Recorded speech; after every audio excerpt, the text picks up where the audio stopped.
আলোচনা যা করার আমার ভাই মুফতি গিয়াসউদ্দিন তাহেরি সাহেব কামা হকহু, হক যতটুকুন ছিল ততটুকুন আদায় করেছেন। আমরা সংক্ষিপ্ত ভাষায়, দূর দূরান্তে আমাদের কিছু লোক ছড়িয়ে ছিটিয়ে আছে, আপনারাও এখানে অনেক দূর দূরান্ত থেকে এসেছেন, হবিগঞ্জের লোক এখানে বসা আছেন, অনেক দূরের লোক। আমরা স্বাভাবিকভাবে বক্তব্য লিখে এনেছি, ছেড়ে দিয়েছি। আসার সময় হুজুরকে বলেছি, যেটা বললে তরুণ প্রজন্মের জন্য মঙ্গল হবে, আপনি আপনার খোদাকে বলে আমার জবানে ওগুলাই বের করেন। কোনো কিছু এখন আমার হাতে নাই। আমরা ভদ্রতার সাথে, নম্রতার সাথে আওয়াজ শব্দ করব না। এটা গৌসে মাইজভান্ডারির দরবার। আগেও বলেছি, তরিকত, তাসাউফ, বিশেষ করে মাইজভান্ডার দরবারের যে প্যাটার্ন, এটার মধ্যে আদব এবং ভদ্রতাকে আসলুল উসুল করা হয়েছে। আসলুল উসুল মানে মূলনীতিরও মূলনীতি। বুঝতে পেরেছেন? আউযু বিল্লাহি মিনাশ শাইতানির রাজীম। বিসমিল্লাহির রহমানির রহিম। আলহামদুলিল্লাহ ওয়াসসালাতু ওয়াসসালামু আলা রাসূলিল্লাহ ওয়া আলা আলিহি ওয়া সাহবিহি ওয়া মান ওয়ালা, আম্মা বা'দ। فقد قال الله تعالى في كلامه المجيد। সবাই একসাথে করব। ইন্নাল্লাহ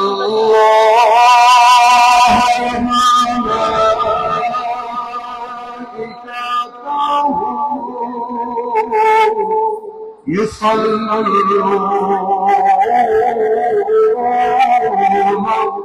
আলান নবী ইয়া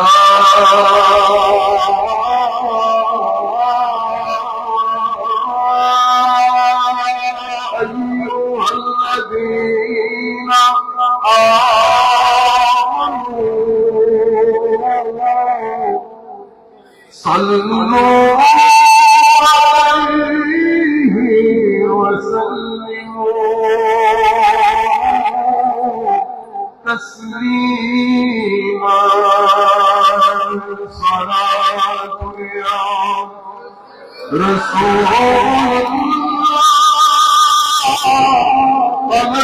عليكم سلام يا حبيب الله عليكم سيد الكل صاحب الكتاب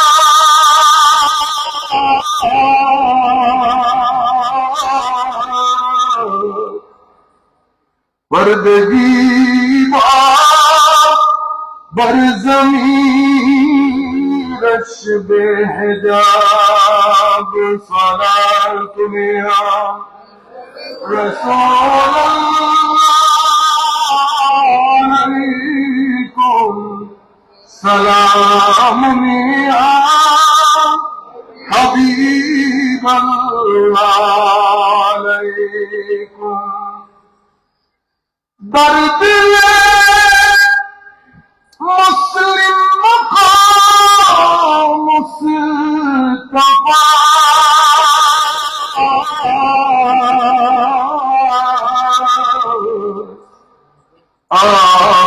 آبروئے مازنان مصطفیٰ صلاة یا رسول اللہ علیکم سلام یا حبیب اللہ علیکم خاک یثرب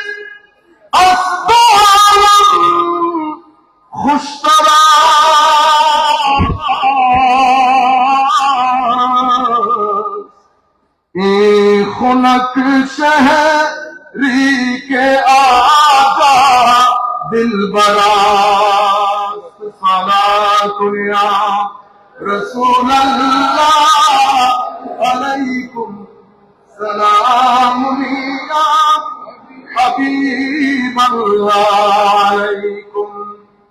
बिस्मिल्लाहिर रहमानिर रहीम।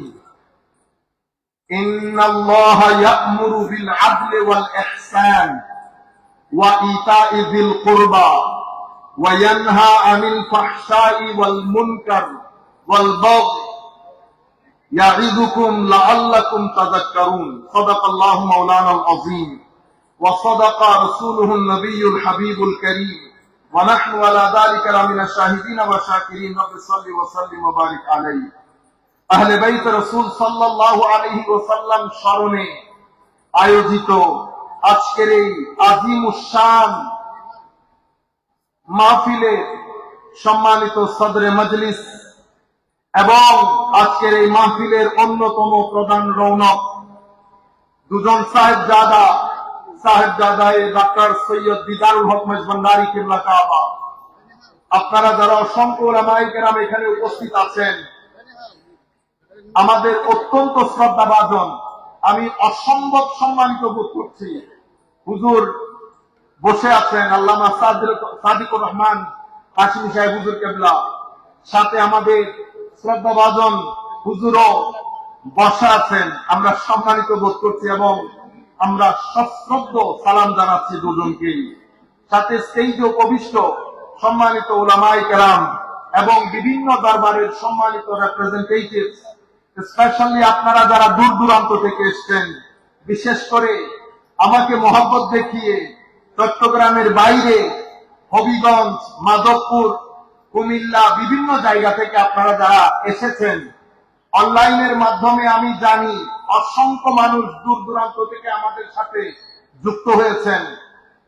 বিশেষ করে আমার পূর্বে অসম্ভব সুন্দর করে হৃদয় কি করব দারুণ বক্তব্য যেটাকে বলে আমার ভাই মুফতি গিয়াসউদ্দিন তাহেরি সাহেব, আমি সকলের প্রতি আন্তরিক মোবারকবাদ, ধন্যবাদ এবং সশ্রদ্ধ সালাম জ্ঞাপন করছি। আসসালামু আলাইকুম ওয়া রাহমাতুল্লাহি তাআলা ওয়া বারাকাতুহু। সময় যেহেতু অত্যন্ত সংক্ষিপ্ত, আমরা কথাটা এখান থেকে শুরু করি। পরিস্থিতি এখন যেখানে এসে দাঁড়িয়েছে, আমরা তিন ধরনের হামলার মুখোমুখি। আমি আপনাদের জন্য বলছি, আমরা এমন একটা প্রজন্মের মুখোমুখি, আমাদের সন্তান যারা 10 বছর, 15 বছর, 20 বছর, সেটা পীরের ঘরের সন্তান হোক, আলেমের ঘরের সন্তান হোক, আওয়ামের ঘরের সন্তান হোক, তারা নতুন প্রজন্ম। তাদের চিন্তাধারা, তাদের উঠা বসা, তাদের ইন্টারেস্ট, তাদের মাইন্ডসেট, তাদের মেথোডোলজি, তারা যেভাবে চিন্তা করে, তাদের চিন্তার প্যাটার্ন সবকিছু আমাদের জেনারেশন থেকে পরিপূর্ণরূপে ভিন্ন। আমরা আপনাদেরকে যদি অ্যাড্রেস করি তো তারা খুশি হবে না, কারণ যেই বক্তব্য আপনাদেরকে আনন্দিত করে সেই বক্তব্য তাদেরকে আনন্দিত করে না। আমাদের বাংলাদেশের একটা সৌভাগ্য, আমাদের এখানে এই পার্সেন্টেজটা অনেক বেশি, অনেক 60% থেকে বেশি যারা 17 থেকে 35 বছরের মাঝখানে, এদের চিন্তাধারাও ভিন্ন। এখন আমরা যদি তাদেরকে দ্বীন, মাযহাব, শরীয়ত, তরিকত, মারিফত বুঝাতে চাই, তাইলে আমাদেরকে আগে বুঝতে হবে কোন ভাষায় বললে তারা বুঝতে পারবে। তাদেরকে বুঝানো আমাদের দায়িত্ব। আপনারা যারা মুরব্বিয়ান হযরত আছেন, আমি আগেও আপনাদেরকে বলেছি, আপনারা আমাদের মিনিমাম 300 বছর আগে বেহেশতে গিয়ে ঘুমিয়ে যাবেন, হয়তো আমাদের বিচার কাজ শেষ হবে না ততক্ষণ পর্যন্ত। সেই কারণে বক্তব্যটা আমি এখান থেকে শুরু করতে চাচ্ছি, যাতে লাখো তরুণ যারা আমাদেরকে শুনে পুরো বিষয়টা যেন বুঝতে পারে। আমি হুজুর গৌসে মেজবান্ডারির ওসিলায় মওলাই করিমের দরবারে দোয়া করছি, আল্লাহ যেন তার পেয়ারা হাবিবের সত্তায় গৌসে মেজবান্ডারির ওসিলায়, হযরতে বাবা ভান্ডারী কেবলা কাবার ওসিলায় এবং হযরতে জিয়াউল হক মেজবান্ডারী কেবলা কাবার ওসিলায়, সাথে মেজবান্ডার দরবার শরীফে যত ওলি বুজুর্গ আলেম কামেল তালাবাই দ্বীন জাকিরিন সালেহিন শুয়ে আছেন, সকলের ওসিলায় আল্লাহ যেন আমাদেরকে তৌফিক দান করেন ওই সমস্ত কথা যেন আমরা বলতে পারি যেটা তরুণ প্রজন্মের ভিতর একটা জাগরণ তৈরি করবে। বলেন আমিন। আর আমরা এখানে চুপচাপ বসে থাকবো, কোনো আওয়াজ করবেন না, ঠিক ঠিক বলবেন না, ঠিক আছে? আমরা বক্তব্য এখান থেকে শুরু করি। কুরআনে পাকের মধ্যে আমি যে আয়াতটা তিলাওয়াত করেছি, এক আয়াতের মধ্যে আল্লাহ হুসাইনিয়তের জিকিরও করেছেন, ইয়েজিদিয়তের জিকিরও করেছেন।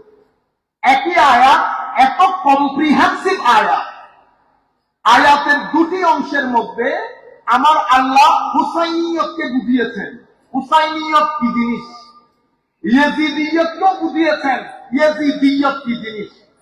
এটাই হচ্ছে মুসার যুগে মুসবিয়ত যদি কেউ বুঝতে চায়, ইন্নাল্লাহা ইয়া'মুরু বিল আদলি ওয়াল ইহসান ওয়া ইতাই যিল কুরবা, এটা মুসবিয়া। আর কেউ যদি ফেরাউনিয়তকে বুঝতে চায় তাইলে আয়াতের অপর অংশ। আমার আল্লাহ আয়াতে কি বলছেন? নিশ্চয় আল্লাহ হুকুম দিচ্ছেন কিসের জন্য?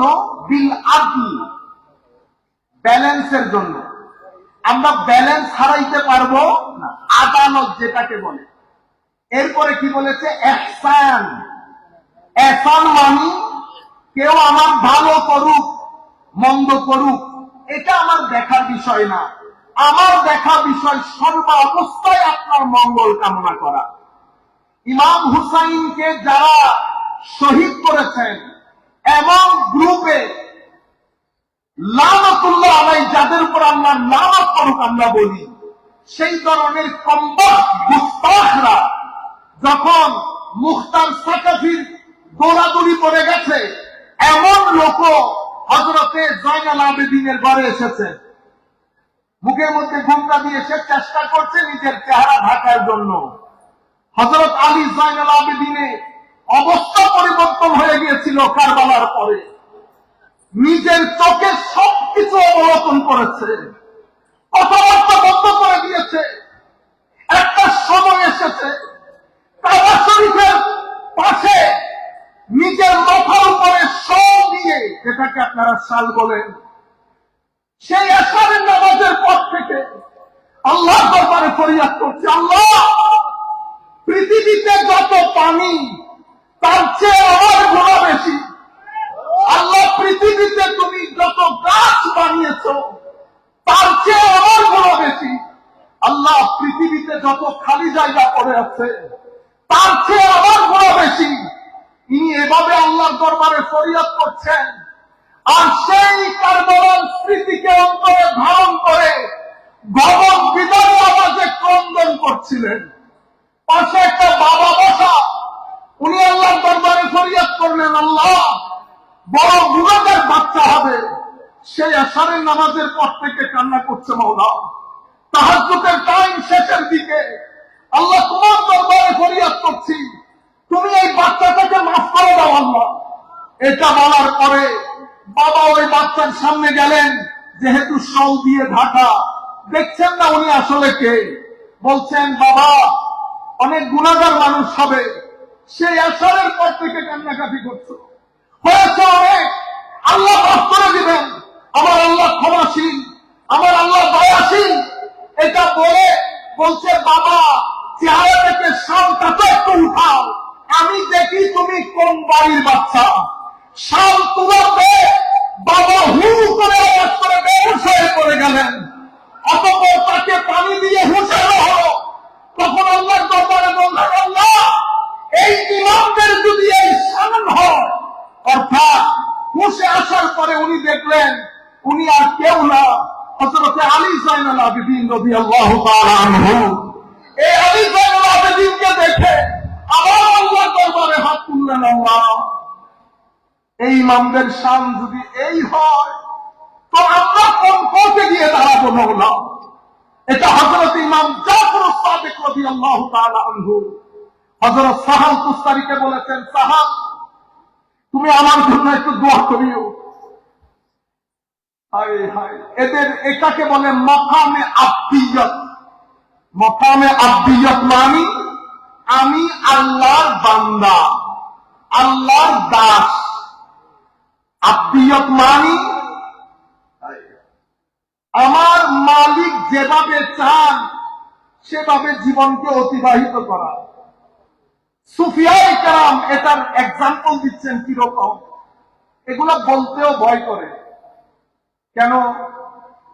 হযরতে গৌসুল আজম বলেছেন সুফিয়ায়ে কেরামের এই বড় বড় কথাগুলো বলার নাম তাসাব্বুফ না, তসবিহ হাতে হাঁটার নাম তাসাব্বুফ না, ক্রন্দন ক্রন্দন অবস্থায় কথা বলা তাসাব্বুফ না। তো হুজুর তাসাব্বুফ কিসের নাম? তাসাব্বুফ ভিতর জগতের সবকিছু ভেঙে চুরে একাকার করে হুসাইনিয়ত প্রতিষ্ঠা করার নাম তাসাব্বুফ।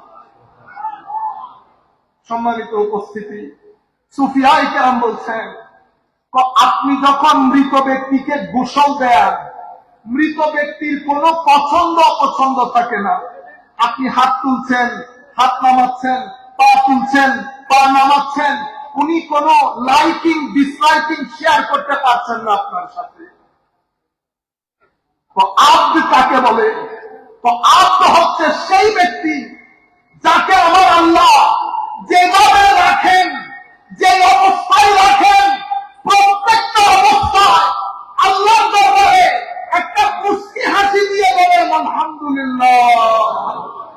সেই কারণে মাকামে আব্দিয়ত তাসাব্বুফ জগতের মধ্যে অন্যতম একটা অবস্থানের নাম। আর মাকামে আব্দিয়তে আসমানে উঠার জন্য সবচেয়ে বড় জিনিস যেটা, সেটাকে বলে মাকামে রেজা।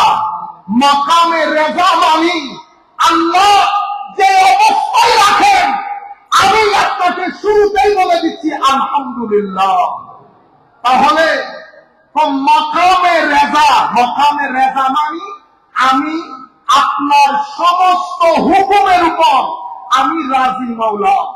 এই মাকামে রেজা সর্বোচ্চ শিখরে ডেমনস্ট্রেশন যদি কেউ দেখতে চায়, প্রমাণ যদি কেউ দেখতে চায়, মাকামে রেজা কেউ যদি জিজ্ঞেস করে মাকামে রেজার সর্বোচ্চ চূড়া কোনটা, সমস্ত সুফিয়ায়ে কেরাম এক বাক্যে বলেন কারবালার প্রান্তরে ইমামে হুসাইন নিজের পরিবারে সমস্ত সদস্যকে তলোয়ারের নিচে দিয়ে মাকামে রেজা সর্বোচ্চ শিখর পৃথিবীবাসীকে কিয়ামত পর্যন্ত দেখিয়ে দিয়েছেন। আল্লাহ সমস্ত হুকুমের সামনে নিজেকে সারেন্ডার করা, এটাকে বলে মাকামে রেজা। এই কারণে আল্লামা ইকবাল বলছেন আব্দ দিগার আব্দুহু চিজে দিগার ও ফেরা পর ইন্তজার ও মুনতাজার। তো আব্দ এক জিনিস, আব্দুহু সুবহানাল্লাযী আসরা বিআবদিহি। আব্দ এক জিনিস, বান্দা, আমিও বান্দা, আপনিও বান্দা, আমার হিন্দু ভাইও বান্দা, খ্রিস্টান ভাইও বান্দা, এগুলা বান্দা। আরেকটা হচ্ছে আমার বান্দা, আরেকটা কি আমার বান্দা। হায় হায়, এটা আরেক জিনিস। পার্থক্য কি? পার্থক্য হচ্ছে আব্দ সব সময় ইন্তেজারের মধ্যে থাকে, আব্দুহু তো এটার জন্য মালিক ইন্তেজার করেন। একজন মালিকের জন্য ইন্তেজার করেন, আরেকজনের জন্য মালিক ইন্তেজার করেন। তো যিনি মালিকের জন্য ইন্তেজার করেন তাদেরকে আব্দ বলে, আর যার জন্য মালিক ইন্তেজার করেন তাকে আব্দুহু বলে। আপনারা বুঝতে পেরেছেন সম্মানিত উপস্থিতি? তাহলে এই যে কোরআনের ইন্নাল্লাহা ইয়া'মুরু বিল আদল, হুকুম দিয়েছে কিসের? আদলের। আদল মানে জাস্টিস, সুবিচার। এরপরে কিসের? ইহসানের। এরপরে ওয়া ইতাইজিল কুরবা, দেওয়া। কি দেওয়া? টাকা পয়সা দেওয়া, পরামর্শ দেওয়া, মুসলমান ভাই আপনার নিকটবর্তী যারা আছে সবাইকে দেওয়া, এটা হুসাইনিয়ত। তাইলে আমার জীবনে যদি জাস্টিস না থাকে, এখন ইন্নাল্লাহ ইয়া'মুরু বিল আদল, এটার তাফসীর করতে গিয়ে সমস্ত মুফাসসিরিনে কেরাম বলেছেন এটা 3 অ্যাঙ্গেল থেকে করতে হয়। একটা নিজের সাথে সুবিচার, একটা আল্লাহর সাথে সুবিচার, একটা আমার নবীর সাথে সুবিচার। নবীর সাথে সুবিচার করলে আরো বেশ কিছু সুবিচার এখানে চলে আসে। আর একটা হচ্ছে পৃথিবীর সৃষ্টির সাথে সুবিচার। আল্লাহর সাথে সুবিচার কিভাবে করবেন? তো আল্লাহকে মেনে নিয়ে। কেন? কারণ আমি আল্লাহর কাছে ঋণী। আপনারা ঋণী না? গতকালকে যেহেতু এই কথাগুলো বলেছি, সেটা আজকে আর রিপিট না করি। অনেক মানুষ দেখছেন একই কথা রিপিট হলে ভালো লাগে না, অনেক জিনিস বলার আছে। আল্লাহর কাছে আমি ঋণী, আমার সন্তান যারা তাদেরকে বুঝতে হবে তারও ঋণী। কেন? চোখ কিন্তু আল্লাহ দিয়েছেন, যেই চোখে আমি দেখি। হাত আল্লাহ দিয়েছেন, পঞ্চ ইন্দ্রিয় আল্লাহ, আকল আল্লাহ। সুতরাং আমি আল্লাহর কাছে ঋণী। যেহেতু আল্লাহর কাছে ঋণী, আল্লাহ কিন্তু এই ঋণ ফেরত চাইবেন একদিন। যেই দিন এই ঋণ ফেরত চাইবেন, সেই দিনের নাম ইয়াউমুল হিসাব।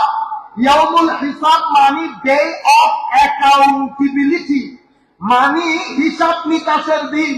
পাই পাই করে হিসাব দিয়ে ফেলতে হবে সেই দিন। তাহলে আল্লাহর দরবারে আমি ঋণী। মাওলা এই ঋণ শোধ করব কি করে? দেখেন হুসাইন কোথায় কোথায় জড়িত। আল্লাহ এই ঋণ কিভাবে শোধ করবেন? তো প্রথমে আমার আল্লাহকে স্রষ্টা হিসাবে জানার মাধ্যমে, আমার আল্লাহকে আমার মালিক হিসেবে জানার মাধ্যমে, আমার আল্লাহকে আমার সিজদা, আমার ইবাদতের প্রাণ কেন্দ্র হিসেবে মানার মাধ্যমে, আমার আল্লাহকে রহমান, রহিম এবং মালিক মানার মাধ্যমে। আলহামদুলিল্লাহ ইলাহিয়ত, রব্বিল আলামিন রুবুবিয়্যত, আর রহমান রহমানিয়ত, আর রহিম রহিমিয়ত, মালিক ইয়াউমিদ্দিন মালিকিয়ত। এই 5টা অসম্ভব গুরুত্বপূর্ণ। শুরুও করেছেন এই 5টা দিয়ে, কুরআন শরীফ শেষও করেছেন এগুলা দিয়ে। কুল আউযু বিরাব্বির রুবুবিয়্যত, আলহামদুলিল্লাহি রাব্বিল রুবুবিয়্যত। এরপরে কুল আউযু বিরাব্বিন নাস মালিকিন নাস মালিকি ইয়াউমিদ্দিন। এখানে কি বলেছে? মালিকিন নাস, ইলাহিন নাস। শুরুতে বলেছেন আলহামদুলিল্লাহ, শুরু করেছে ইলা দিয়ে, মানে গেট খুলেছে ইলা দিয়ে, গেট বন্ধ করেছে ইলা দিয়ে। ইলাহিয়ত, মালিকিয়ত, রহমানিয়ত, রহিমিয়ত, রুবুবিয়ত। রুবুবিয়ত মানে আমাকে পালেন আমার আল্লাহ, আমার মালিক আমার আল্লাহ, আমার রহমান আমার আল্লাহ, রহিম আমার আল্লাহ, আমার ইবাদতের প্রাণ কেন্দ্র আমার আল্লাহ। এগুলা মানার মাধ্যমে আল্লাহর ঋণকে শোধ করতে হবে। এখন ইমামে হুসাইন এখানে কেন এলেন? সম্মানিত উপস্থিতি, আমার রাসূল হাদিসে পাকের মধ্যে ইরশাদ করেছেন, আহিবুল্লাহ, আল্লাহকে মহব্বত করো, লিমা ইয়াগযুকুম বিনিআমিহি, আও কামা ক্বালা নবী সাল্লাল্লাহু আলাইহি ওয়াসাল্লাম।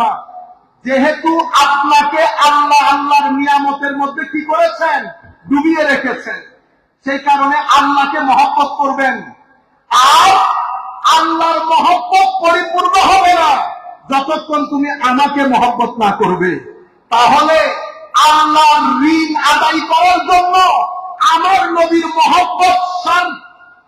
এরপরে একই হাদিসের মধ্যে আমার নবী বলছেন, ওয়া আহিব্বু আহলা বাইতি বিহুব্বি। আর আমার মহব্বত পরিপূর্ণ হবে না যদি আমার আলের মহব্বত না থাকে। তাহলে বুঝা যায় আল্লাহ ঋণ পরিশোধ করার জন্য আলে রাসূলের মহব্বত বাদে আল্লাহর মহব্বত পূর্ণ হবে না, এবং আল্লাহর ঋণও আদায় হবে না। সম্মানিত উপস্থিতি, পরিস্থিতি অসম্ভব খারাপ। 3টা জায়গা থেকে পৃথিবী জাল বিছিয়েছে আমাদের জন্য, 3টা জায়গায়। প্রথম জায়গাকে বলি, এটাকে রিলিজিয়াস অ্যাটাক বলে। মানে লা ইলাহা ইল্লাল্লাহ মুহাম্মাদুর রাসূলুল্লাহ সাল্লাল্লাহু আলাইহি ওয়াসাল্লাম কালিমার সামনে পৃথিবী দেখছে যেই তারিখ থেকে আমরা পড়ে গেছি পৃথিবীতে ওয়েস্টার্নাইজেশন সেকুলারাইজেশনের মুভমেন্ট শুরু হয়েছে। সমগ্র পৃথিবী তাদের দিন ধর্মের দরজা জানালা বন্ধ করা শুরু করেছে। যখন পৃথিবী তাদের উপাসনালয়ে দরজা জানালা বন্ধ করা শুরু করেছে, মুসলমানদের দরজা জানালা খোলা ছিল এবং মুসলমানদের দরজা জানালা খোলা শুরু হয়েছে। পৃথিবীর মাথা খারাপ হয়ে গেছে যে মুসলমানদের দরজা জানালা বন্ধ কিভাবে করা যায়, বললে তো আর বন্ধ হবে না। স্ট্র্যাটেজি প্ল্যান সাজানো হয়েছে, সেই প্ল্যানের আলোকে একটা অ্যাটাক করা হয়েছে আমাদের কালিমার লা ইলাহা ইল্লাল্লাহ প্রথম অংশের উপরে। সেই অংশের উপরে কিভাবে আমাদের বিশ্ববিদ্যালয়গুলোতে ইকোনমিক্স পড়েন, আপনি ইংলিশ লিটারেচার পড়েন, যেটাই পড়েন না কেন এটা অসম্ভব গুরুত্বপূর্ণ। আপনার সন্তানদের মেরিটোরিয়াস স্টুডেন্ট গুলো ইউনিভার্সিটিতে যাবে, প্ল্যানটা হয়েছে এমন ইউনিভার্সিটিতে থেকে ফেরার পথে তার ইমান যেন 70% নেমে আসে। সেই কারণে সেখানে নিচ্ছেন ফিলোসফি ঢুকানো হয়েছে। আমি ছোটখাটো একজন দর্শনের ছাত্র, এরকম একটা পাগলের দর্শন কেন্দ্রে আমাদের ইউনিভার্সিটিতে পড়ানো হয়, তাকে পাগল বললেও ভুল হবে। নিচ্ছের কথা বলছি। আরে এটা পড়াবি ম্যাক্সওয়েলের পড়া, দার্শন পড়া, অথবা অন্য কোন বড় দার্শনিকের দর্শন পড়া, শেষ পর্যন্ত কি নিচ্ছে পর্যন্ত নেমে আসতে হয়। এ পাগল বলেছে মাঝে মধ্যে নাকি তার আল্লাহর চেয়ে নিজেকে বেশি চালাক মনে। আপনি আমি ঘরের মধ্যে ঘুমিয়ে আছি, কিছু সময় আমরা অহংকারও করি। আমার ছেলে ইউনিভার্সিটিতে পড়ছে, সম্ভব অহংকারের বিষয়, এটাতে হয়তো একটা ভালো জব সে পাবে, কিন্তু জবের তালাশিতে তার ইমানের উপর যেই ইয়াজিদিয়তের ছুরি চালানো হচ্ছে, এটা সম্পর্ক আমাদের সচেতনতার দরকার আছে। আমি নিজের চোখে দেখেছি মাদ্রাসা থেকে পড়ে, জামের মতো মাদ্রাসা থেকে পড়ে আপনি যখন সেই তথাকথিত দর্শনগুলো পড়েন, তখন আপনার মনে হয় আপনি অনেক কিছু জেনে গেছেন। তখন কোরআন ইররেশনাল, হাদিস ইররেশনাল, আর আমাদের ইসলাম তখন ইররেশনাল হয়ে যায়। এই আন্দাজে বিভিন্ন বিশ্ববিদ্যালয়ে এই বিষয়গুলো ঢুকিয়ে আপনার ছেলে কনফিউজ করা হচ্ছে, যার কারণে বাংলাদেশে গত 10 বছরে এইটিজমের রেট অনেক বেশি বেড়ে যাচ্ছে। সম্মানিত উপস্থিতি, এটা লা ইলাহা ইল্লাল্লাহর উপর। এরপরে মুসলিম উম্মাহ জেগে ওঠার পেছনে যে 2-3টা ফ্যাক্টর সবচেয়ে গুরুত্বপূর্ণ ভূমিকা পালন করে, তার মধ্যে অন্যতম হচ্ছে আখলাক, চরিত্র। কোন জাতি, একটা বিষয় হচ্ছে আমরা একটু ইমোশনাল হলাম, সেটা আলাদা বিষয়, হাকিকত ভিন্ন জিনিস। এই জায়গার মধ্যে যদি পরিবর্তন না আনতে পারি, তাহলে আমাদের ভবিষ্যৎ অন্ধকার থাকবে। অন্ধকার যেভাবে হয়ে হয়ে আসছে সেটা আরো গুরুতর হবে। আখলাক কি? আখলাক হচ্ছে আপনার তবিয়তের নাম। আমার নবী যেটা নিয়ে এসেছেন এটা খুবই গুরুত্বপূর্ণ পয়েন্ট। আমি চাইবো আপনারা এটাকে মুখস্থ করে ফেলেন। আমার নবী যেটা দিয়েছে সেটা শরীয়ত। কি দিয়েছে? কি দিয়েছে? শরীয়ত। শরীয়ত কি জিনিস? শরীয়ত কিছু করতে বলেছে, কিছু থেকে নিষেধ করেছে। নামাজ পড়তে বলেছে, শরীয়ত। যাকাত দিতে বলেছে, শরীয়ত। আপনারা বুঝতে পেরেছেন? আচ্ছা, শরীয়ত পালন কেন করবেন? শরীয়ত পালন করবেন তবিয়ত পরিবর্তনের জন্য। কি পরিবর্তনের জন্য? সবাই বলবেন তবিয়ত। তবিয়ত কি? তবিয়ত হচ্ছে আপনার ভিতরের জগৎ, যেই জগতের ডাক্তার এখানে শুয়ে আছে।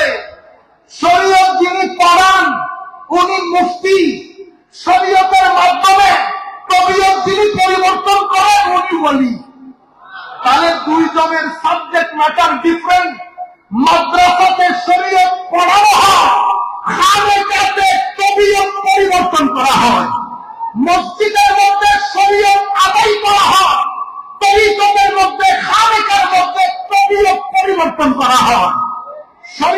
মাধ্যমে তবিয়ত যদি পরিবর্তন না হয়, তবিয়ত পরিবর্তন হওয়া কি জিনিস? অভদ্র ছিলেন, হায় হায় ভদ্র হয়ে গেছেন। মিথ্যা বলতেন, এখন আর মিথ্যা বলেন না। অহংকারী ছিলেন, এখন আর অহংকার নাই। হিংসুক ছিলেন, এখন আর হিংসা নাই।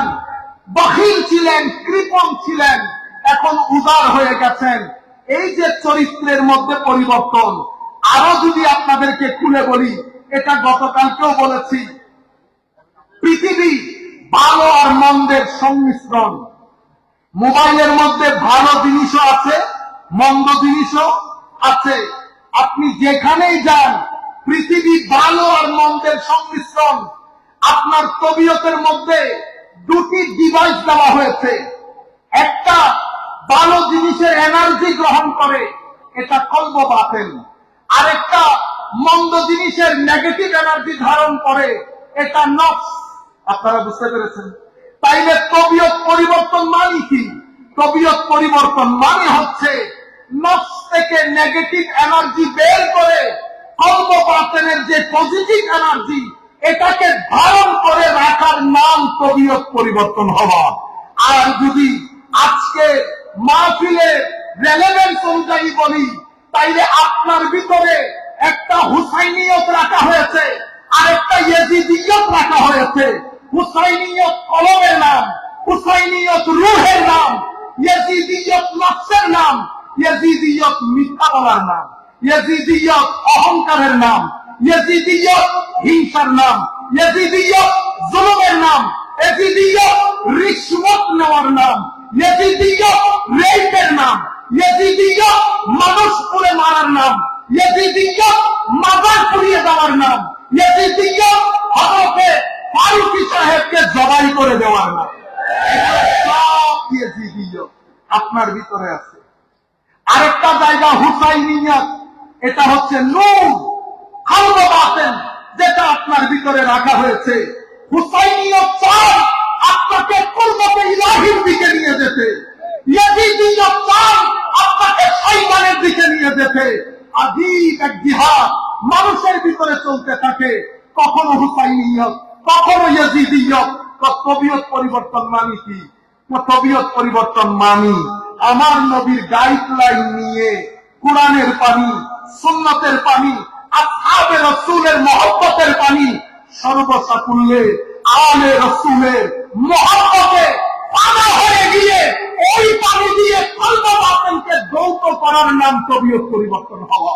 সম্মানিত উপস্থিতি, শরীয়তের মাধ্যমে তবিয়ত যখন পরিবর্তন হয়, তখন মানুষের আখলাকের মধ্যে একটা বিপ্লব তৈরি হয়। সেটা পৃথিবীবাসী জানে। খানেকার মধ্যে আমি বারবার বলছি, মুখস্থ করে ফেলতে হবে আপনাদেরকে। যারা যেখান থেকে বসে শুনছেন, কেউ যদি বলে কোরআন সুন্নাহ আছে, তাহলে তরিকতের দরকার কি? এই জিনিসটা তুলে ধরবেন। কোরআন ও হাদিস শরীয়তের নাম, কোরআন ও হাদিস শরীয়তের নাম। এটা পড়ানো হয় মাদ্রাসায়, এটা পড়ানো হয় মাদ্রাসায়। এখান থেকে আমরা শরীয়ত জানতে পারি, ফরজ জানতে পারি, সুন্নাহ জানতে পারি, নওয়াফিল জানতে পারি। এই জানা হচ্ছে শরীয়ত জেনেছেন। শরীয়তের মাধ্যমে যদি তবিয়ত পরিবর্তন করতে না পারেন, আমার নবী হাদিসে পাকে, আমার আল্লাহ কোরআনে পাকে বলছে, বান্দা তোর শরীয়ত আমার দরবারে গ্রহণযোগ্য হবে না। ইন্নাল্লাহ, আমার আল্লাহ বলছেন, ইন্নাস সালাতা, তাহলে সালাত হচ্ছে শরীয়ত, তানহা আনিল ফাহশাই ওয়াল মুনকার, ফাহশা অশ্লীলতা এবং নাজায়েজ কাজ, গর্হিত কাজ, এগুলো থেকে সালাত আপনাকে বাঁচিয়ে রাখবে। সালাত শরীয়ত বাঁচিয়ে রাখলে হয় তবিয়ত পরিবর্তন। যদি তবিয়ত পরিবর্তন না হয়, আসেন এখন আমি হুসাইনিয়তের মেসেজটা যদি আপনাদেরকে দিতে পারি। আমাদেরকে তো পরিবর্তন হতে হবে। আমরা শুধুমাত্র আসলাম, চলে গেলাম, আমরা কোরআনই করতে জানি না। ভাই, তরিকত বলেন, হুসাইনিয়ত বলেন, আমার নবীর মিশন বলেন, এগুলা শিক্ষা কেন্দ্রিক রেভলিউশনের নাম। আপনার ঘরে একটা বই নাই, আপনি কোরআন শরীফ কখন পড়েছেন মনেই নাই। আপনি বলতেছেন আপনি হুসাইনকে মহব্বত করেন, কোরআনকে বাঁচানোর জন্য, কোরআনের নূর বাঁচানোর জন্য যে হুসাইন রাদিয়াল্লাহু তাআলা আনহু আলাইহিস সালাম নিজের মস্তক স্যাক্রিফাইস করে দিয়েছেন। এটা আল্লামা ইকবাল বলেছেন। কিভাবে? গদিরে খুমের মধ্যে বিদায় হজ্জের ভাষণ আমার নবী দিয়েছেন, সেটা সব জায়গায় বলে। কোন মসজিদে বিদায় হজ্জের ভাষণ থেকে ফেরার পথে গদিরে খুমে যে আমার নবী আরেকটা বক্তব্য দিয়েছেন, উম্মতে মুসলিমার 60% মসজিদে এটা বলে, আমার বুঝে আসে না। এবং ষড়যন্ত্র এই পর্যায়ে গিয়ে পৌঁছেছে, গতকালকে পৃথিবী বিখ্যাত একজন স্কলার কেমনে এই কথা বললো, আমি 2-2.5 ঘন্টা ঘুমাইতে পারছি না টেনশনে। আমি চিন্তা করলাম মানুষের ভিতরে এই পরিমাণ বুক থাকে।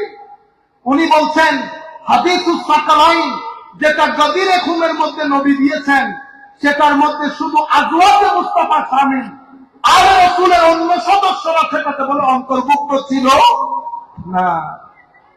হায় হায় উম্মাহ, নাউযুবিল্লাহ বলতেও ঘৃণা হয়েছে। এত বড় একজন স্কলার, তার জবাব দিয়ে কেমনে বের হলো এই কথা?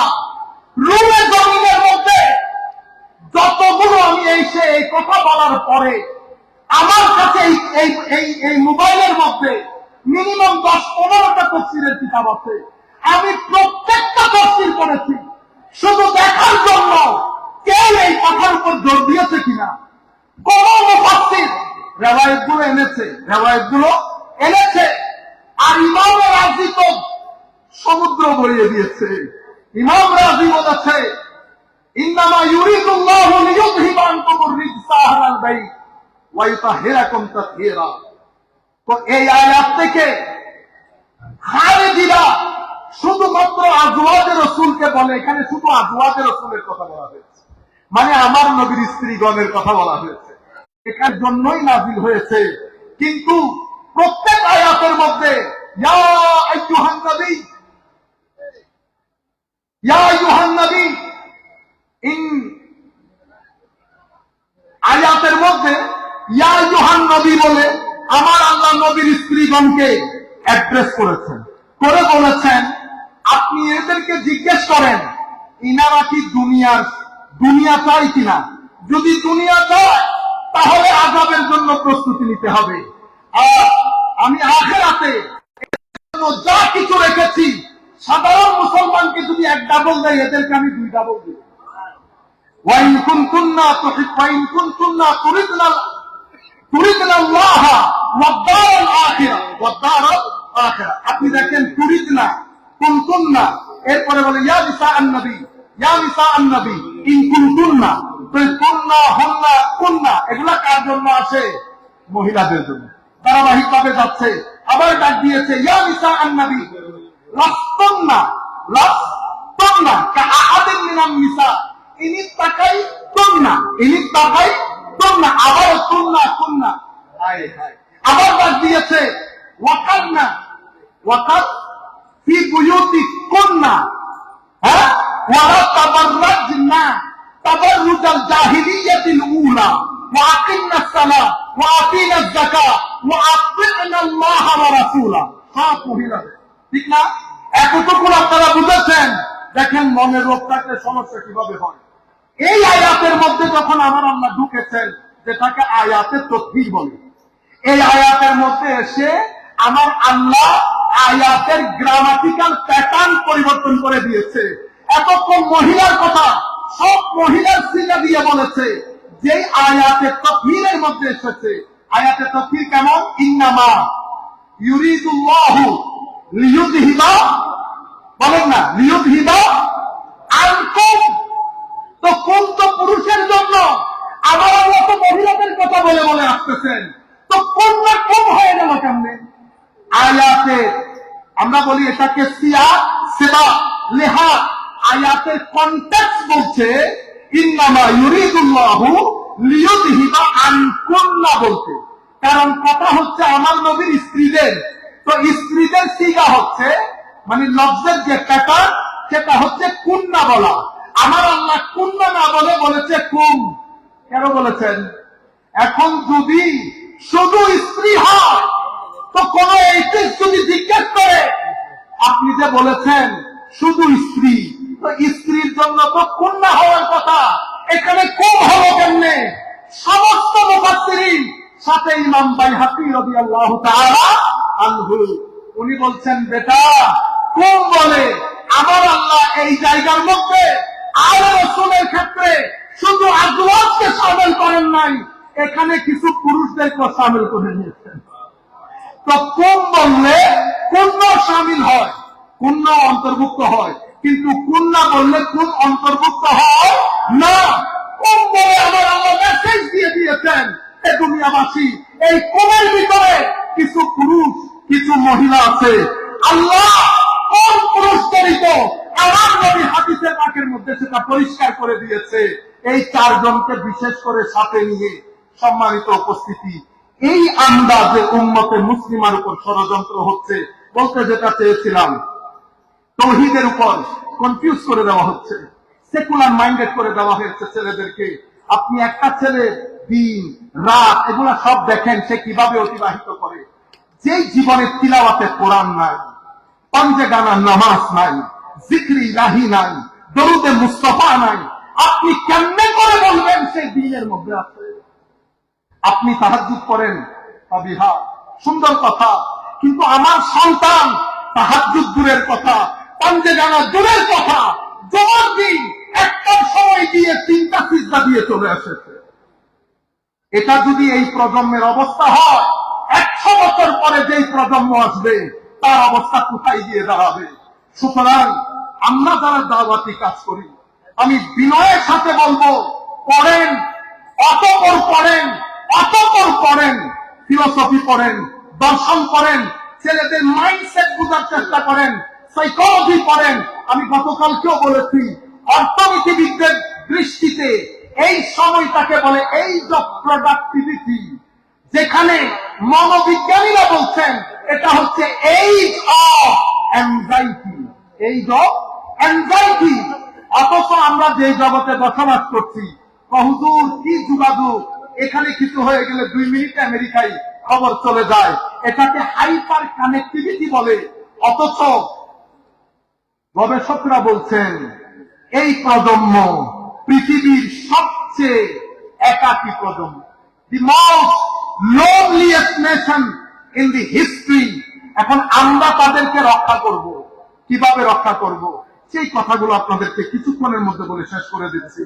তাইলে তৌহিদে আঘাত করছে, ছেলেদের ইমান নড়ে বড়ে হচ্ছে, ইমান নড়ে বড়ে হচ্ছে। এরপরে আমরা যখন বক্তব্য দিতে আসি, আমাদের বক্তব্যগুলো অনলাইনে যায়, এগুলা নিয়ে হাসি তামাশা হয়। এগুলা এইটিজম প্রচারে, সেকুলারিজমের জনপ্রিয়তার ক্ষেত্রে কি পরিমাণ ভূমিকা রাখে আপনি কল্পনাও করতে পারবেন না। আপনারা বুঝতে পেরেছেন? সংক্ষিপ্ত ভাবে এটা এখানে রাখি। এরপরে দ্বিতীয় অংশ মুহাম্মদুর রাসূলুল্লাহ সাল্লাল্লাহু আলাইহি ওয়াসাল্লাম। এখন এই অংশের জন্য তারা প্ল্যান বানিয়েছে যে উম্মতে মুসলিমা শুধুমাত্র ঈমানটা রাখবে, যৌকটা কেড়ে নিবে, যৌকটা কেড়ে নিবে। যৌকটা কেড়ে নিতে হলে কি করতে হবে? তো মুহাম্মদকে সাল্লাল্লাহু আলাইহি ওয়াসাল্লাম একেবারে সাধারণ মানুষের কাতারে এনে দাঁড় করিয়ে দিতে হবে। সেবা কিভাবে? সেটা তরুণ প্রজন্ম যেহেতু অসম্ভব রেশনাল প্রজন্ম, তাদেরকে বুঝাতে হবে উনি একজন নবী, আল্লাহ উনাকে নবী বানিয়েছেন, সেই কারণে উনি নবী, নতুবা উনি আমাদের মতোই মানুষ, উনি আমাদের মতোই মানুষ। বুঝতে পেরেছেন? এই হচ্ছে মূল মেসেজ। এই মেসেজটাকে জনপ্রিয় করার জন্য বড় বড় বক্তা ভাড়া করা হয়েছে। তারা তাদের জবানগুলো ইস্তেমাল করে কি বলে? আবে হালা আলী, আবে হালা আলী, আলী মদ খেয়েছেন, ইন্না লিল্লাহি ওয়া ইন্না ইলাইহি রাজিউন। কোন দুষ্ট বিধর্মী ইহুদি বললে ভালো লাগে, মুসলমানের সন্তান তখন আবার মাথায় আসে, আরে ইয়াজিদ এই বাহিনী তো আমার নবীর পবিত্র দৌহিত্রের গলায় ছুরি চালিয়েছে, যারা গলায় ছুরি বসাতে পারে তারা হ্যান্ড কথাও বলতে পারে। এরপরে জবানগুলা দেখেন, আপনারা ভালো করে জানেন, আমি ওই জায়গায় ঢুকতে চাচ্ছি না। এই জবানগুলোর মাধ্যমে আমার নবীর ব্যাপারে শব্দ চয়নের যে গাইরত, সেটা খতম করে দিয়েছে। যার যা মন চায় বলা শুরু করেছে। উনি পড়তে জানেন না, উনি লিখতে জানেন না, উনি এই, উনি সেই, উনি এটা জানেন না। না জানতে না জানতে সাধারণ মানুষ, দুষে গুণে মানুষ, শুধুমাত্র টার্গেট একটা, সাধারণ মানুষের কাতারে এনে দাঁড় করানো, যাতে 50 বছর আগত, পরে আগত প্রজন্মদের ওনাকে আমাদের মতোই মনে করে। এখান থেকে যোগ বের করা হয়েছে, জাতবা বের করা হয়েছে। যেই জাতবার কারণে ফারুক আজম, উসমান গনি, আবু বকর, উমররা আমার নবীর থুতু মুবারক মুখে মুখে লাগিয়েছে। এই যোগ পরিপূর্ণরূপে খতম করে দেওয়া হয়েছে। এরপরে দ্বিতীয় যেটা করেছে, সেটা এই যোগ শিক্ষা দেওয়া হয় খানেকা থেকে। এই যোগের শিক্ষা কোথায় দেওয়া হয়? খানেকা থেকে। যেহেতু খানেকা থেকে দেওয়া হয়, তো খানেকার বিরুদ্ধে গত 50 বছরে একটা প্রোপাগান্ডা তৈরি করা হয়েছে, ওয়ান পয়েন্ট এজেন্ডা। এরা সব ভণ্ড, এরা সব ভণ্ড। এর মধ্যে আমাদের কিছু কৃতকর্ম আমি আপনাদেরকে বলবো। আমি হযরতে গৌসে পাক সামনে রেখে বলছি, আমার কারো কোনো ভয় নেই। হুজুর খুশি থাকলে আমার জন্য যথেষ্ট। এই পর্যন্ত কেউ প্রতিবন্ধকতা সৃষ্টি করতে পারে নাই। আমার নবী, নবীর আর যতদিন খুশি থাকবে, দুনিয়া থেকে চলে যাব, সমুদ্রের মতো তরঙ্গ সৃষ্টি করবে এই মাসে, এটা মারা যাবে না। ফতোয়া নিয়ে ডুবে যাবে। এই আওয়াজ লাখো তরুণের অন্তরের মধ্যে রেভলিউশন তৈরি করবে ইনশাআল্লাহ। সম্মানিত উপস্থিতি, আমাদের কিছু কৃতকর্ম। আমি মুরিদ, আমার এলাকার মসজিদে নামাজ পড়ি না। আমি মুরিদ, সূরা ফাতিহা পড়তে পারি না ভাই। আমি মুরিদ, আমি আমার এলাকার মধ্যে ভালো মানুষ হিসেবে পরিচিত না। সব কিছু মিলে প্রপাগান্ডার মধ্যে এগুলো আইটেম হয়েছে। অথচ সব মুরিদকে এরকম 10 জনকে প্রপাগান্ডার আইটেম করা হয়েছে, 90 জনকে ডিসরিগার্ড করা হয়েছে। আমার যুবক তরুণ প্রজন্ম, রুয়ে জমিনের মধ্যে তরিকতপন্থীরা যেই পরিমাণ মানুষকে সহযোগিতা করে, সেই পরিমাণ কোন রাজা বাদশাও করে না। যেই পরিমাণ ক্ষুধার্ত এখানে এসে খাদ্য আহরণ করে, কোন রাজা বাদশার দরবারেও যায় না সেই কতটুকু মানুষ। কিন্তু এগুলাকে ডিসরিগার্ড করা হয়েছে, এদের খেদমতকে ডিসরিগার্ড করা হয়েছে। শাহজালাল ইয়ামানি রাদিয়াল্লাহু তাআলা আনহু এই যে ব্যাগের মধ্যে হাত দিয়েছে, এটা ব্যাগের হাত না, এটা এই ষড়যন্ত্রের একটা অংশ। আপনারা বুঝতে পেরেছেন? সম্মানিত উপস্থিতি, আমি আপনাদেরকে বলছি, ওকে প্রপাগান্ডার আইটেম করবেন না। তরিকত তাসাউফকে আপনারা যারা যেই দরবারের সাথে সংশ্লিষ্ট, দরবারকে প্রপাগান্ডার আইটেম করবেন না। নামাজ কেন পড়বেন না আপনি? কিভাবে আপনি বিছানায় দিক লাগান? আবার আল্লাহর দরবারে সিজদা না দিয়ে আপনি কেমনে বিছানায় চলে গেলেন? কে বলেছে আপনাকে আপনার মুর্শিদ আপনার জন্য সুপারিশ করবে? এরা সেই মুর্শিদ যাদের জিন্দেগির মধ্যে একটা নকল ছোটার কারণে সারা রাত কানে হাত দিয়ে এক পা তুলে আল্লাহর দরবারে যারা দাঁড়িয়ে থাকে, কেমনে বুঝলেন তারা আপনার নামাজ না পড়লে মাফ করে দিবে? কে বলেছে আপনাদেরকে এই কথা? যারা বছরের পর বছর, মাসের পর মাস সোনার বিছানা ত্যাগ করে একাকিত্বে আল্লাহর স্মরণে গুম হয়ে যাওয়ার জন্য পাহাড়কে বেছে নেয়, তারা কেমনে আমার মতো বেগাইরত নামাজ পড়ে না তাদেরকে বরদাস্ত করবে? কখনো না। আপনারা ভুল তরিকত বুঝেছেন। কোন দরবার, হুজুর বলছেন মাইজবান্দারি তো অনেক দূরের কথা, কোন দরবার, কোন হক্কানি আলেম এটা কখনো বরদাস্ত করবে? আপনি ভুল বুঝেছেন, আপনি ভুল বুঝেছেন। বসে আজম শেখ আব্দুল কাদের জিলানী। আমাদেরও একটু সচেতন হতে হবে। যা মন চাই, যেখানে আমি কথা এডিট করে করে কথা বলছি, সব কথা তো সবাইকে বলা যায় না। আপনি মাহফিলে বলে দিলেন হুজুর আব্দুল কাদের জিলানীর মুরিদ হলে আপনার আর কোনো ভয় নাই। আল্লাহর ইজ্জতের প্রথম যেই দিন এই কথা শুনেছি, আমি তখন অনেক ছোট, আমি বলেছি আর যাই হোক হুজুর গৌসুল আজম এই কথা বলতে পারে না। আমার নবী যেখানে বলে নাই আমার উম্মতের জন্য কোনো ভয় নাই, পেরেশানি নাই, সেখানে হুজুর গৌসুল আজম কেমনে বলবে আমার মুরিদের কোনো ভয় নাই? পরে দেখলাম বলেছে, কিন্তু যাকে আমি মুরিদ বলেছি তাকে বলে নাই মুরিদি, আমার মুরিদ লা তাহাফ, ভয় নাই মুরিদকে। হুজুর এটার উপরে লিখেছে আল এরাদা আল মুরিদ ওয়াল মুরাদ, এটার উপরে হুজুর পৃষ্ঠার পর পৃষ্ঠা লিখেছে মুরিদ কাকে বলে। এক কথাই যদি বলি তো মুরিদ সেই ব্যক্তির নাম যেই ব্যক্তি নিজের চাওয়া পাওয়াকে ছেড়ে দিয়ে আল্লাহর চাওয়া পাওয়ার মধ্যে নিজেকে ফানা করে বাঁকার স্তরে পৌঁছে গেছে, তাকে মুরিদ বলে। আমি তো মুরিদের কানে আছি।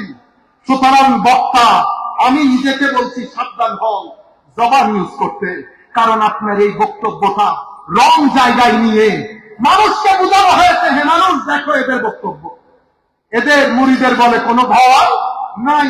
কেন বলছি? আমাকে এই কথা ইন্ডিয়ান এক ছেলে দেওবন্দের অনেকক্ষণ কথা হয়েছে, শেষ উনি আমাকে বলছেন, দেওবন্দের অনেক বড় আলেম, আমরা তো ছোটখাটো লোক, আমাকে বলতেছে হুজুর তাইলে একটা কথা বলেন, মুরিদি লা তাখাফ আল্লাহ, এটার ব্যাপারে আপনার অভিমত কি? তা আমি বললাম অভিমত দেব পরে, আপনি আগে বলেন এই কথা আপনি কোথায় করেছেন? তো আমি শুনেছি, তা আপনি তো বড় জুলুম করেছেন আমার গৌসের উপরে। তো কেমনে? আল্লাহ উনি যে কিতাবে পড়েছেন অন্তত ওই কিতাবটা পড়ে আসছেন, ওই কিতাবটা পড়ে আসছেন, তারে কি আর বলতে পারছি আপনি সুন্নি হলে না বলতাম সুন্নিদের করতে হয় না, সুন্নিদের করতে হয় একদম করিয়েন না, কোনো দরকার নাই। কারণ আপনার আমার জন্য তো আমার নবী দাঁড়িয়ে আছেন সুপারিশ করার জন্য, নিজের মাটিকে তলোয়ারের নিচে দিয়ে দিয়েছে, আর আপনি নামাজ না পড়লে আমার নবী ওখানে দাঁড়িয়ে আছে আপনার সুপারিশের জন্য। সৈয়দুল আকবরকে তলোয়ারের নিচে দিয়ে দিয়েছে, ফারুক আজম জিন্দেগি দিয়ে দিলেন, ওসমান গনি জিন্দেগি দিয়ে দিলেন, আলী কাররামাল্লাহু ওয়াজহুল কারীম জিন্দেগি দিয়ে দিলেন, ইমাম হাসান জিন্দেগি দিলেন। আপনি কেমনে চিন্তা করলেন নামাজ না পড়ে আপনি গুড়গুড়িয়ে বেহেশতে ঢুকে যাবেন? আপনাকে আমরা গরিবদের জন্য করবেন, কিন্তু আমি এরকম বেগাইরত হয়ে আমার নবীর সামনে কেমনে দাঁড়াবো? এরকম বেগাইরত হয়ে আমার নবীর সামনে কবরের মধ্যে মুখ কেমনে দেখাবো? আমার নবীর দরবারে সাহাবী আসলেন, বলতেছেন ইয়া রাসূলুল্লাহ কি করলে বেহেশতে যাব? আমার নবী বললেন লা ইলাহা ইল্লাল্লাহ মুহাম্মাদুর রাসূলুল্লাহ, সালাত, যাকাত, সাওম, হজ, আর কিছু আছে? কোনাই। ইয়া রাসূলুল্লাহ কথা দিলাম বেশিও করবো না, কমও করবো না, তবে এই জিনিসটাকে ছাড়বো না। বেচারা হাসি আনন্দে বারবার থেকে চলে যাচ্ছে, আমার নবী আনন্দে দেখাচ্ছে, হে মানুষ দেখো জান্নাতি, দেখো এই জান্নাতিকে দেখো, সেই ব্যক্তি জান্নাতি। এখন আপনি নামাজ নাই, দোয়া নাই, হজ নাই, যাকাত নাই, ঘুষ নেন, রিশওয়াত নেন, গালাগালি করেন, অশ্লীলতা করেন, এত কিছুর পরেও আল্লাহর জমিনের মধ্যে আমাদেরকে থাকতে দিয়েছেন না আল্লাহর দরবার। সুপারিশ, শাফাআত এত সহজ বিষয় না। যদি সহজ বিষয় হইতো ইমামে হুসাইন কারবালার প্রান্তরে যেত না। সম্মানিত উপস্থিতি, এই আইটেম দিয়ে মুহাম্মদুর রাসূলুল্লাহ সাল্লাল্লাহু আলাইহি ওয়াসাল্লামের পরে তরিকত এবং তাসাউফের পুরা দরবারগুলোকে এই প্রজন্মের কাছে ভণ্ড বলে প্রতিষ্ঠিত করে দিয়েছে, ভণ্ড বলে প্রতিষ্ঠিত করে দিয়েছে। এখন এই জায়গায় আবার আমাদেরকে হানতে হবে, কারণ আমরা এই জায়গার জন্য দায়ী। সুতরাং প্রত্যেক যুবক আজকের পর থেকে আমরা বেনামাজি থাকবো না। সূরা ফাতিহা শিখবেন, কোরআন কেমনে পড়ে শিখবেন, তিলাওয়াতে কোরআন ছাড়া যেন কোনো দিন না যায়। আপনার কথা কি বলবো আমি নিজেও করব। হায় হায়, এমন জমানা এসেছে, এমন জমানা এসেছে। তাসাউফের কিতাব আমি সুফি জিন্দেগি দেখেন, এই 10 বছরের মধ্যে টিভি নাটকগুলো অশ্লীলতার সমস্ত হক ক্রস করে ফেলছে। কারণ বিশ্ব তাকিয়ে আছে তরুণ প্রজন্ম যেন কোনোভাবেই খানেকামুখী হইতে না পারে। খানেকাগুলো বন্ধ করে দাও। খানেকা বন্ধ করার জন্য এখানে আরেকটা কনসেপ্ট দেওয়া হয়েছে, তাবলীগে দ্বীন। তাবলীগে দ্বীন এটা কোথায় হয়? এটা মসজিদে হয়। একই জিনিস, উনি যাহা করেন তিনিও তাহা করেন। ফারাক শুধু এতটুকু, একজন শুধু আয়াত বলেন, আরেকজন মুখে আয়াত পড়েন, সিনা দিয়ে আয়াতের নূর ট্রান্সফার করেন। একটা হচ্ছে কোরআন। আমার নবী গদিরে খুনের মধ্যে বলেছে, কিতাব আল্লাহ ফীহিল হুদা ওয়ান নূর। কোরআনের মধ্যে কি কি আছে? তো কোরআনের মধ্যে হেদায়েত আছে, কোরআনের মধ্যে নূর আছে। এখন নূর কি আপনি বের করতে পারবেন? কোরআনের নূর কি বের করতে পারবেন? কোরআন কি কম মানুষে পড়ে? হায় হায়, কোরআন সবাই পড়ে, কোরআনের নূর সবার অন্তরে যায় না। কোরআনের নূর কার অন্তরে যায়? আমার নবী বলছেন, ওয়া আলু বাইতি, একটা কোরআন আর একটা নূরে কোরআন। একটা কোরআন আর একটা নূরে কোরআন, দুটি জিনিস রেখে যাচ্ছি। কোরআন থেকে কোরআন পড়বা, আর রাসূলের সিনা থেকে কোরআনের নূর নিবা। দুইটা যখন একসাথে হবে হেদায়েত হবে। দুইটা যখন একসাথে হবে হেদায়েত হবে। তুমি পথভ্রষ্ট হবে না। শুধু কোরআন নূরহীন, নূর এবং কোরআন প্লাস হেদায়েত। হেদায়েত হলে আপনি পথভ্রষ্টতা থেকে বেঁচে যাবেন। সেই নূর বিতরণের জন্য আউলিয়ায়ে কেরাম যেখানে গিয়েছেন খানেকা খুলেছেন।